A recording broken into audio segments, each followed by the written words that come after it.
Iya, baik.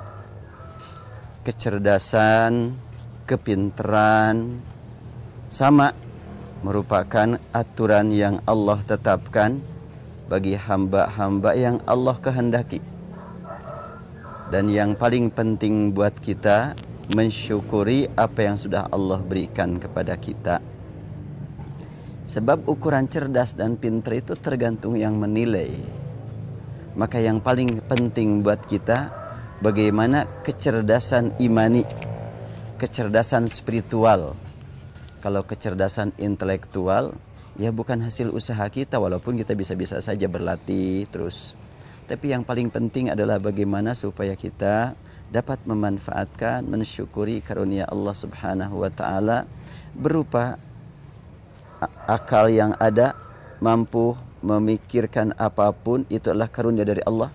Mata yang sudah kita nikmati, mari kita gunakan mata untuk melihat ayat-ayat Allah.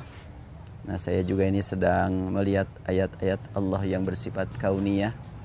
Ini kalau kita bertafakkur ya, subhanallah, ini namanya tomat cherry ya, berwarna kuning kemerah-merahan. Pakai bahan apa supaya bisa menjadi kuning, bisa menjadi merah? Ya Allah yang menciptakan warna, yang hijau, yang merah, yang kuning, Allah menciptakan warna. Demikian pula manusia, yang cerdas, yang sangat cerdas, yang kurang cerdas, ya Allah yang mengatur. Dan hakikat kecerdasan yang bermakna adalah bagaimana kita memanfaatkan yang ada untuk taqarrub kepada Allah. Ketika umpamanya ada orang yang merasa, aduh kenapa saya kok susah sekali berpikir, susah sekali menghitung, susah sekali mengingat, kenapa kok tell me banget saya ini. Tentunya ketika dia menyadarkan dirinya, saya ciptaan Allah. Allah yang menciptakan saya seperti ini. Sudah saya terima ketetapan dari Allah Subhanahu wa taala. Nah, gaya seperti itu sudah merupakan langkah kecerdasan.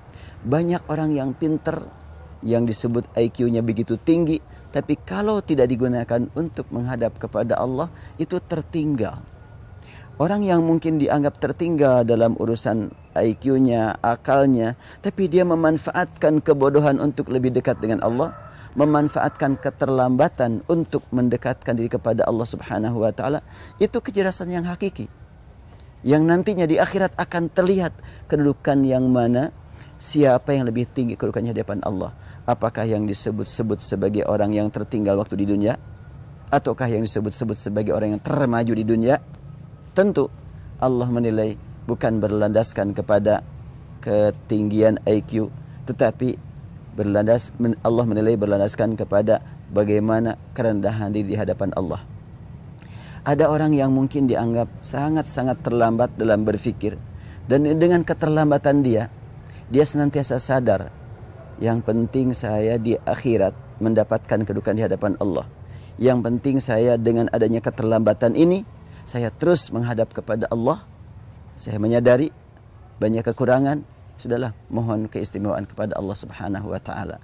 Jadi kalau umpamanya tertanam kesadaran seperti itu sudah merupakan langkah awal untuk menuju kecerdasan yang hakiki. Terus kalau mau berdoa harus bagaimana agar diberi oleh Allah keterbukaan? Silahkan disusun doanya pakai bahasa Indonesia. Kalau tidak mampu mengucapkan dengan bahasa Arab, pakai bahasa Indonesia saja.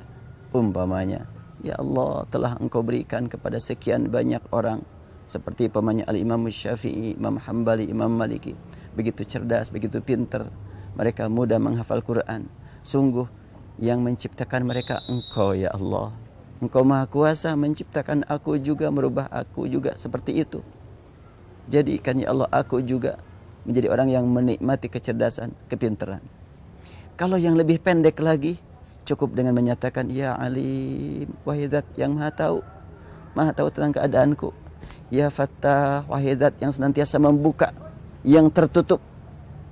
Umpamanya kan ya Fattah, ya Alim, itu saja kalau umpamanya dijiwai, itu merupakan doa yang sangat mendalam, yang sangat luas, memohon kepintaran, memohon kecerdasan, memohon dibuka akal kita agar mampu memahami alam raya dan mampu memahami bimbingan ilahi berupa Al-Quran.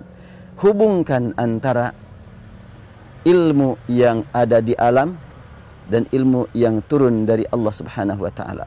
Hubungkan.